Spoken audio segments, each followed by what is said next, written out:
नमस्कार प्रिय विद्यार्थियों, आप सभी का पुनः आज YouTube चैनल के इसी कंटेंट माध्यम से आपसे पुनः मैं रूबरू हो रहा हूं। तो मैं आप सभी का स्वागत करता हूं। आशा करता हूं कि आप बहुत अच्छे स्वास्थ्य बेहतर होंगे और अपनी पढ़ाई में लगे हुए होंगे। विद्यार्थियों, पिछले 5-6 वीडियो हमारे कंज्यूमर यूटिलिटी अप्रोच को लेकर के और हमारे वीडियो रहे हैं। पिछले वीडियो में मैंने पहले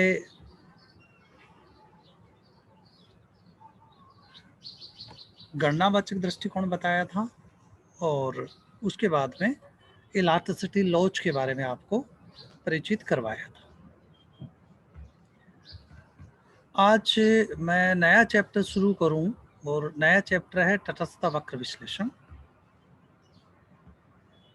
उससे पूर्व मैं पहले की थ्योरी को एक बार आप सभी के सामने रिपीट करना चाहूँगा ताकि आपकी याददाश्त बेहतर हो जाए। हम लोग थ्योरी ऑफ कंज्यूमर चॉइस पढ़ रहे हैं। इसके अंतर्गत हमने ये पढ़ा है कि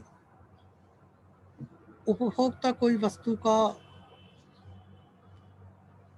क्यों मांग करता है और फिर दूसरा है कि वो कहाँ उसका सामने की अवस्था होगी, यानी वो है कहाँ कितनी मात्रा में उस वस्तु का उपभोग करना चाहता है, कर सकता है और उपभोक्ता का सामने कहाँ पे होगा। ये विश्लेषण कंज्यूमर थ्योरी के अंतर्गत है कि यहाँ ये माना जाता है कि उपभोक्ता विवेकशील है और विवेकशील उपभोक्ता का अभिप्राय ये है कि वह दी हुई आय प्रतिबंध के तहत, यानी उसकी आय निश्चित है, उस आय से ज़्यादा वो खर्च नहीं कर सकता है, तो दी हुई आय प्रतिबंध इसको हम कहेंगे। दिए हुए आय प्रतिबंध के तहत वह विभिन्न वस्तुओं एवं सेवाओं की का इस प्रकार से उपभोग करता है कि उसकी कुल संतुष्टि अधिकतम हो जाए। तो उपभोक्ता के विवेकशील होने का अर्थ है कि उपभोक्ता इस प्रकार से व्यवहार करता है कि वह अपनी संतुष्टि को दी हुई आय सीमा के अंतर्गत रहते हुए अधिकतम करता है। इसको हम कहते हैं कि उपभोक्ता विवेकशील है। उपभोक्ता के व्यवहार का विश्लेषण करने के दो दृष्टिकोण हैं। पहला दृष्टिकोण है कि उपभोक्ता किसी वस्तु के उपभोग से प्राप्त उपयोगिता को मापा जा सकता है।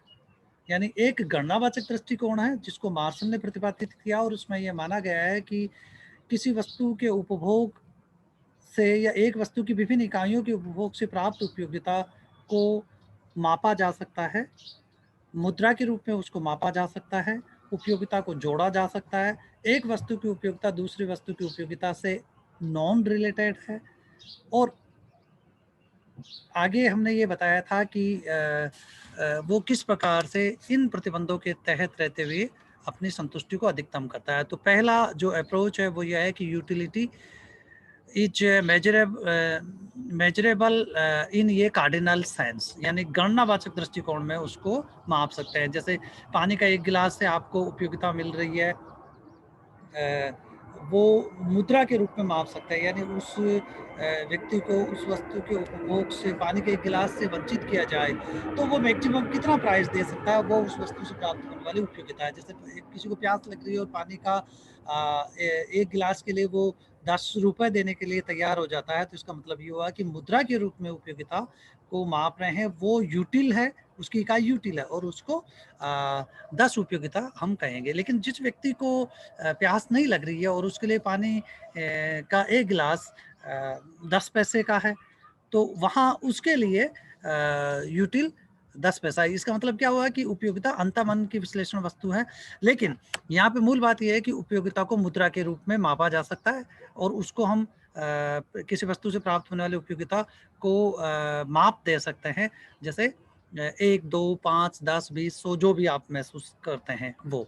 दूसरा अप्रोच है वो हिक्स और सैलुटस्की ने दिया है, वो है ऑर्डिनल अप्रोच। इनका ये मानना है कि उपयोगिता को मुद्रा के रूप में मापा नहीं जा सकता और मापने की आवश्यकता भी नहीं है। अतः उपयोगिता को मापना संभव नहीं है और मापने की आवश्यकता भी नहीं है, परंतु उपयोगिता को कम या ज्यादा के रूप में क्रम दिया जा सकता है। यानी वस्तुओं के संयोग से जो उपयोगिता प्राप्त होगी उसको कम या ज्यादा के रूप में संयोग दिया जा सकता है। ये ऑर्डिनल अप्रोच है। जैसे आप सुबह नाश्ते में केला और दूध लेते हैं। अब केले की 1 इकाई और दूध का 1 गिलास, ये कॉम्बिनेशन हो गया। इस की तुलना में हम ये कहें कि केले की 2 इकाई और दूध का आधा गिलास, ये अब इन दोनों की तुलना करें तो हम ये कहें कि प्रथम जो वरीयता थी 1 केला, 2 इकाई केले की और 1 गिलास दूध, ये इससे प्राप्त उसको वो सबसे ज़्यादा उपयोगिता महसूस करता है, तो इसको फर्स्ट कह दें। तो यहाँ पर उपयोगिता को किसी वस्तु से प्राप्त होने वाली उपयोगिता को क्रम दिया जा रहा है, कम या ज़्यादा के रूप में। तो ये क्रमवाचक दृष्टिकोण है और इसको हिक्स और सैलुटस्की ने डेवलप किया।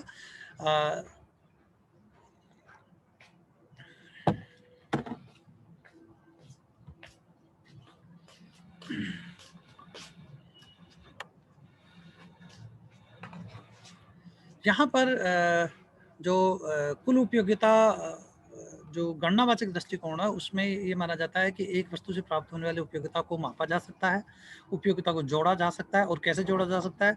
टोटल यूटिलिटी, वस्तु 1 से प्राप्त होने वाली उपयोगिता, वस्तु 2 से प्राप्त होने वाली उपयोगिता, वस्तु 3 से प्राप्त होने वाली उपयोगिता को क्रमशः U1, U2, U3 और इस प्रकार से UN कह दें। तो हम ये कहेंगे कि total utility of n commodity is equal to utility of 1 plus utility of 1, 2 utility plus 3। तो और ऐसे प्रकार से यूटिलिटी ऑफ n, तो total utility of n units of the commodity is equal to summation, यानी योग of margin utility of n, यानी n वस्तुओं से प्राप्त होने वाली सीमांत उपयोगिताओं, समस्त वस्तुओं से प्राप्त होने वाली सीमांत उपयोगिताओं को जोड़ दिया जाए तो वो टोटल यूटिलिटी आ जाती है। अब मार्जिनल यूटिलिटी किसे कहते हैं? अब ये बहुत डिटेल में मैंने आपको बताया, इसको मैं पुनः एक बार रिपीट कर रहा हूँ। एक वस्तु की एक अतिरिक्त इकाई का उपभोग करने से जो कुल उपयोगिता में अतिरिक्त परिवर्तन होता है उसको सीमांत उपयोगिता कहते हैं। यानी marginal utility of n commodity equal to total utility of n commodity minus total utility of n minus 1 commodity, यानी n इक्वल टू 5 कहते हैं। तो 5 इकाइयों से प्राप्त होने वाली उपयोगिता मान लीजिए 20 है और 5 से पूर्व 1 n माइनस 1, यानी 4 इकाइयों से, 5 से पूर्व 1 कम करें इसमें से, तो 4 इकाइयों से प्राप्त होने वाली उपयोगिता 18, तो 20 माइनस 18 इक्वल टू 2, ये मार्जिनल यूटिलिटी होगी। तो the change in the total utility resulting from ये 1 unit change in the consumptions. तो इसको हम यूँ डिफाइन करेंगे कि marginal utility equal to total utility equal to delta total utility divided by delta x.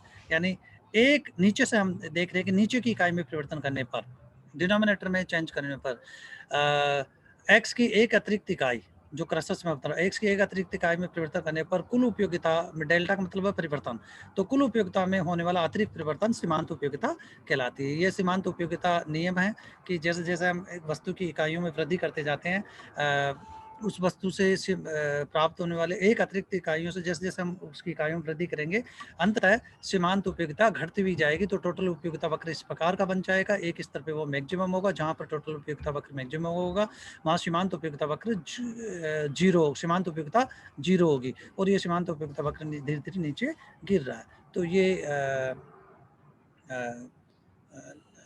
Law of diminishing marginal utility सीमांत उपयोगिता हास्य नियम है।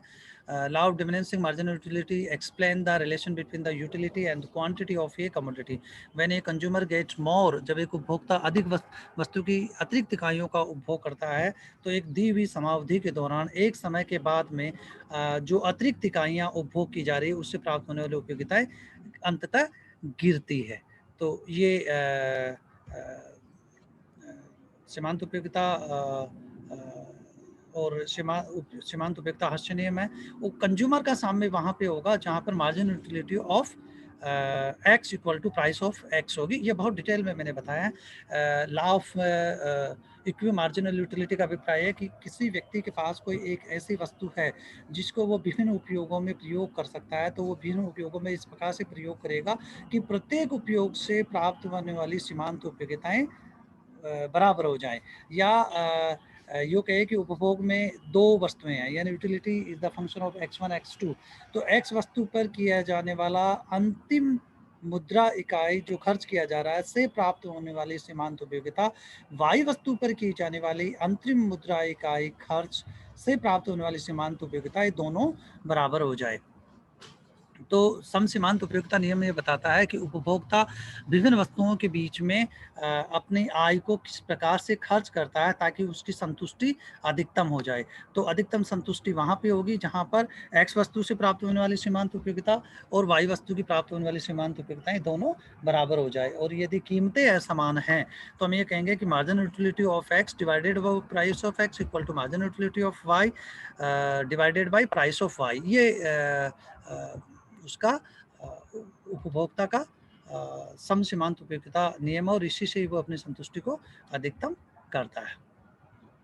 अब मैं आज चूंकि चैप्टर हमारा इंडिफरेंस कर्व है, तटस्थता वक्र या उदासीनता वक्र, तो हम ये देखें कि तटस्थता वक्र किसे कहते हैं। प्रिय विद्यार्थियों, मैंने अभी अभी वीडियो में बताया है कि उपयोगिता विश्लेषण के दो दृष्टिकोण हैं। पहला गणनावाचक दृष्टिकोण और दूसरा क्रमवाचक दृष्टिकोण। गणनावाचक दृष्टिकोण में ये मान्यता ली गई है कि किसी वस्तु से प्राप्त होने वाली उपयोगिता को मुद्रा इकाई के रूप में मापा जा सकता है और उसको जोड़ा जा सकता है। और क्रमवाचक दृष्टिकोण में ये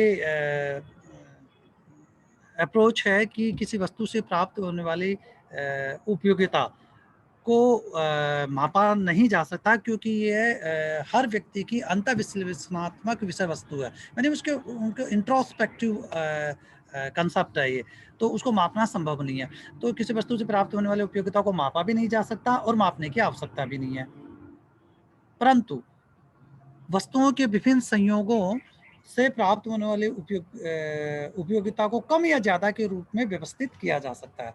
तो उपयोगिता वस्तुओं के विभिन्न संयोगों से प्राप्त होने वाली उपयोगिता को कम या ज्यादा के कम से ज्यादा या ज्यादा से कम के रूप में क्रम दिया जा सकता है। तो इसको क्रमवाचक दृष्टिकोण कहते हैं। जैसे मान लीजिए कि 100 मीटर की दौड़ करवाई जा रही है, अब 5 लोग उसमें भाग लेने वाले हैं, तो जो सबसे पहले जाकर के टच लाइन पे पहुंचता है उसको फर्स्ट कहते हैं, दूसरे नंबर वाले को सेकंड कहते हैं, तीसरे नंबर वाले को थर्ड कहते हैं, फोर्थ नंबर वाले को फोर्थ कहते हैं और इससे आखिरी वाले को लास्ट फिफ्थ नंबर उसको देंगे। तो इसका मतलब ये हुआ फर्स्ट सेकंड थर्ड। तो यदि हम ये कहें कि ऑर्डर दें फर्स्ट सेकंड थर्ड, तो ये ऑर्डिनल अप्रोच कहलाएगी। तो यहाँ पर ऑर्डिनल अप्रोच है, कैसे कि आप का दो वस्तुओं के विभिन्न संयोगों से, जैसे मान लीजिए कि आपको सेब और अमरूद की के विभिन्न संयोग है कि 2 सेब और 5 अमरूद, इससे आप ऐसा महसूस करते हैं कि आपके ब्रेकफास्ट की पूर्ति हो जाती है। अब यदि प्रथम ये हो कि 2 एप्पल 2 एप्पल प्लस 5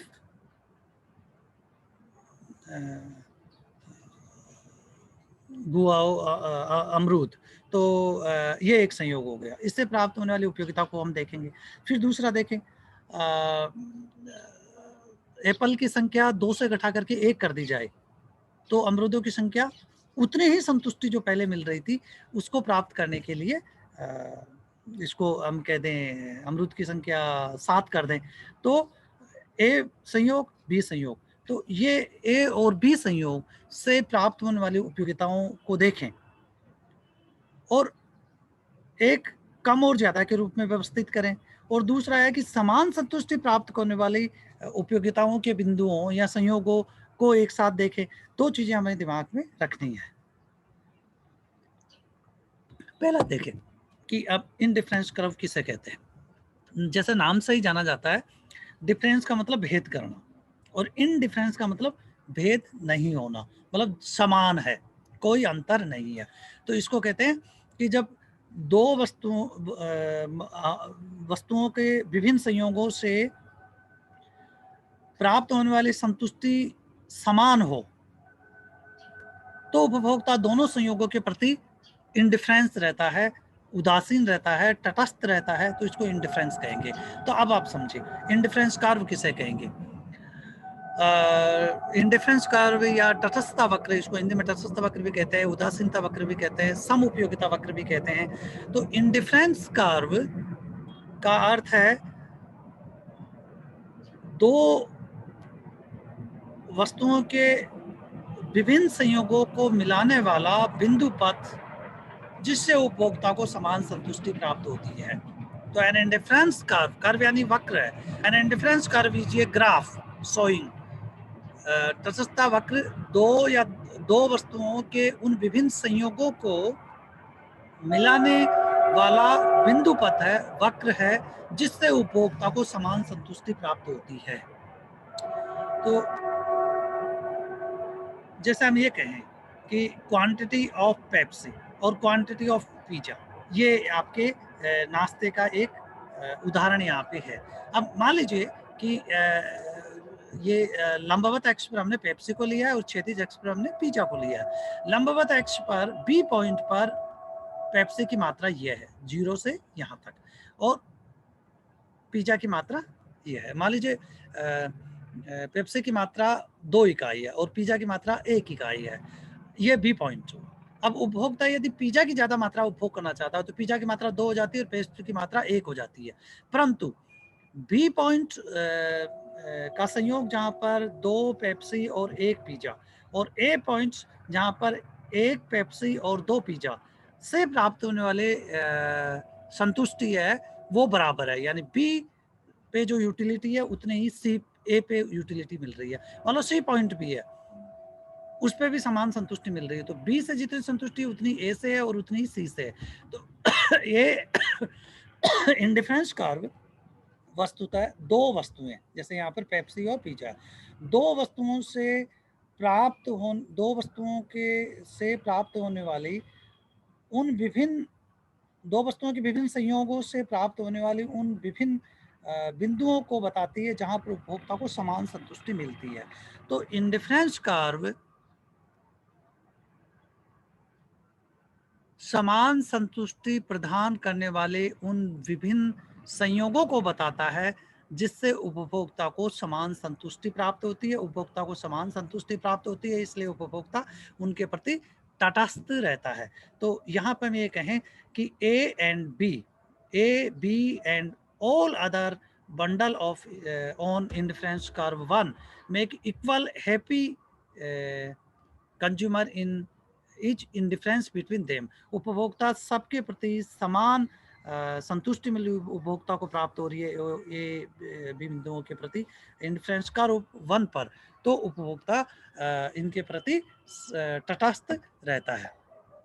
अब ये देखें कि इंडिफरेंस कर्व की प्रमुख मान्यता क्या है। यहाँ पर प्रमुख मान्यता है, पहली मान्यता यह है कि ऑर्डिनल यूटिलिटी अप्रोच है। ऑर्डिनल यूटिलिटी अप्रोच का अर्थ यह है कि उपयोगिता एक अंत विश्लेषणात्मक मनोवैज्ञानिक विषय वस्तु है जिसको मापा नहीं जा सकता है। अब जब उसको मापा नहीं जा सकता है तो केवल मात्र विभिन्न वस्तुओं से कितनी उपयोगिता मिल रही है उसको एक ऑर्डर दिया जा सकता है, कम या ज्यादा के रूप में क्रम दिया जा सकता है, इसलिए इसको ऑर्डिनल अप्रोच कहते हैं। यहाँ पर ये मान रहे हैं सुविधा के लिए, विश्लेषण की सुविधा के लिए कि 2 वस्तुएँ हमारे विश्लेषण में हैं। वस्तुएँ 2 से अधिक हो सकती है। तो यहाँ पर यूटिलिटी फंक्शन है, utility is the function of x1, x2 या xy है। 2 उपयोगिताएँ, 2 वस्तुएँ हमारे पास है। तीसरा है diminishing marginal rate of substitute. Marginal rate of substitute may be defined as the amount of the commodity that a consumer is willing to trade off for the another commodity as long as the second commodity provides the same level of the utility as first one। यानी marginal rate of substitute का अर्थ है कि उपभोक्ता किसी वस्तु की एक अतिरिक्त इकाई बढ़ाने के लिए दूसरी वस्तु की कितनी मात्राएं त्याग करना चाहता है, उसको मार्जिनल रेट ऑफ सब्स्टिट्यूट के नाम से जानते हैं। उपभोक्ता अगली इसकी मान्यता है कि कंज्यूमर रैशनल है। इसका अभिप्राय यह है कि वो इस प्रकार से व्यवहार करता है कि दी हुई आयु सीमा के अंतर्गत अपनी संतुष्टि को अधिकतम करता है। अब आप आज की वीडियो में केवल मैं इतना बताऊंगा कि इंडिफरेंस कर्व की परिभाषा के अंतर्गत परिभाषाएं इसकी परिभाषा में विशेषताएं क्या है। देखिए, इंडिफरेंस कर्व की परिभाषा मैं आपको पुनः बता रहा हूँ। तटस्थ वक्र दो वस्तुओं के उन विभिन्न बिंदुओं को मिलाने वाला बिंदु पथ है जिससे उपभोक्ता को समान संतुष्टि मिलती है। तटस्थ वक्र ऊपर बाएं से नीचे दाईं तरफ गिरता हुआ होता है। दूसरी विशेषता, ऊंचा तटस्थ वक्र नीचे तटस्थ वक्र की तुलना में ज्यादा संतुष्टि को बताता है। तीसरी विशेषता, आप रेखाचित्र देख सकते हैं। तीसरी विशेषता, दो तटस्थ वक्र कभी भी आपस में एक दूसरे को इंटरसेक्ट नहीं करते हैं।